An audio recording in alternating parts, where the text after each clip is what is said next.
Hello, it's Who Knows When. Today we're talking about the difference between two of the most popular effects in a music producer's arsenal, reverb and delay. Although technically they might do similar things, and they're usually mentioned in tandem, reverb and delay do serve different purposes, and the results you can get from each of them can be substantially different. Delay and reverb are similar in the sense that they're both time-based effects. They both take the incoming signal and repeat it back to you in a distinct way. Where they differ is how they manipulate the input to create the resulting repetitions. The purpose of a reverb is to emulate the sound of a room, or rather how the input would sound if played in a certain space, for example a living room, a cupboard, or the Sistine Chapel.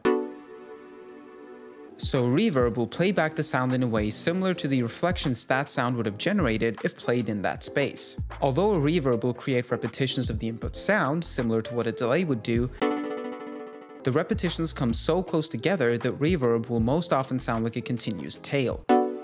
Reverb also differs from a delay in that the sound it creates will also be filtered in some way to create a more natural sounding result. Delay is a lot more straightforward in its definition in that it will simply play back the input sound a bunch of times at a gradually decreasing volume, similar to how an echo would sound.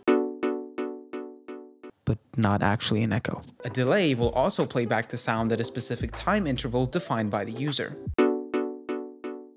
Although we're focusing more on the differences between the two, it can be useful to keep in mind the ways you can customize the sound of a reverb or delay. Most reverbs will have control for the decay time,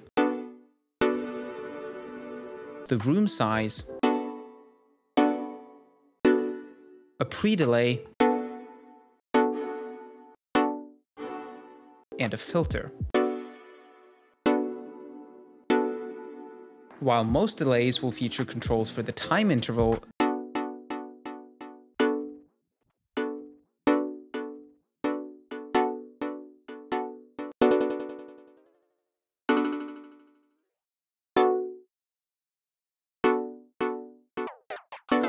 the amount of feedback,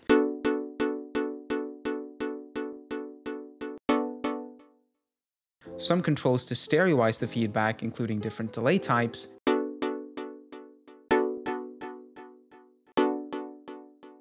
and a filter. Earlier, I mentioned that a delay would sound similar to an echo, but that it isn't an echo.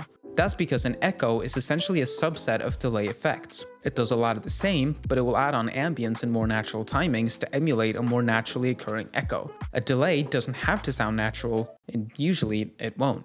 I brought up the fact that reverb and delay, very broadly speaking, do very similar things, so you might be wondering whether you can use reverbs for delays and delays for reverbs.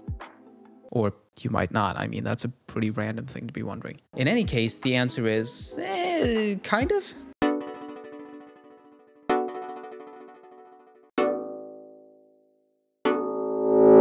Using a reverb for delay purposes and vice versa could be an interesting trick to spice up your song, but it's probably not the most efficient way to go about things. So what purposes do reverbs and delays actually serve? A reverb can help in making sounds a lot more natural and vibrant and less dull and lifeless.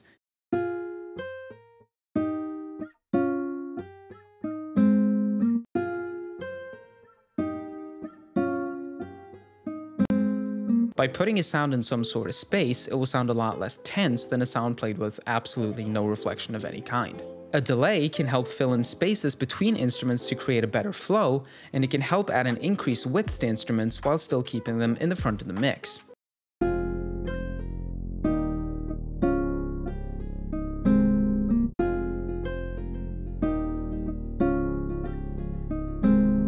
Delays are also incredibly versatile, with popular effects such as flangers and choruses actually being delay effects.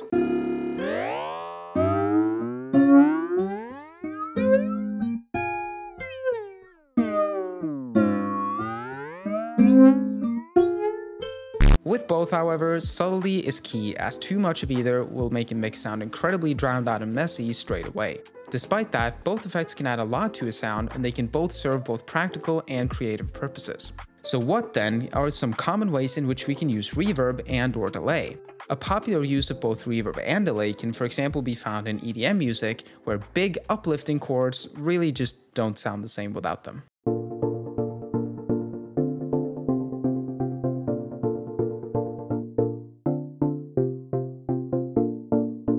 A popular use of reverb but not delay could for example be on drums, where you want the sound to sound less dry and dull. Reverb would do the trick here, whereas a delay would only mess up the rhythm.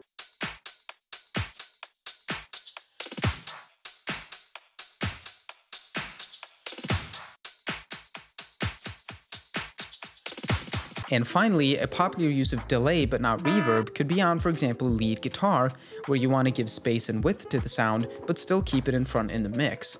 A reverb here would likely soften the sound too much and make it difficult to keep in your face.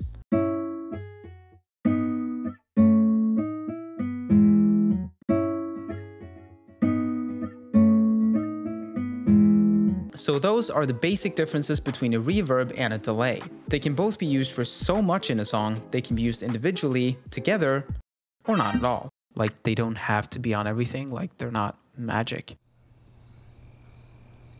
Thanks for watching. Leave a like if you enjoyed it, and I'll see you whenever.